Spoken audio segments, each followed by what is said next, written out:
Hi, this is Nicholas Irachi, the Home Source Guy, President and owner of Source Development, Inc., a residential and commercial construction company in Garnerville, New York. And this is How to Patch Bad Tile Grout.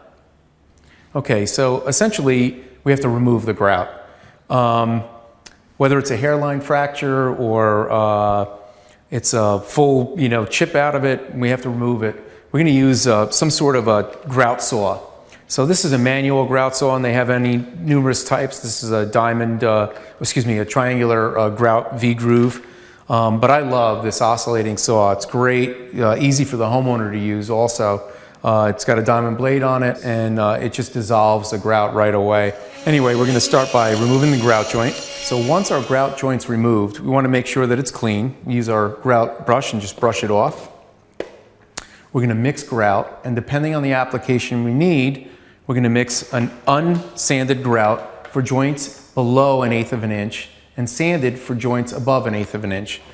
We're going to push the grout into the joint with our finger or a grout float if you're using larger areas. Once that's done, we're going to remove the excess from the tile with a damp sponge. Once that's been removed and dried, we're going to wipe the haze off with a damp cloth. And that was How to Patch Bad Tile Grout.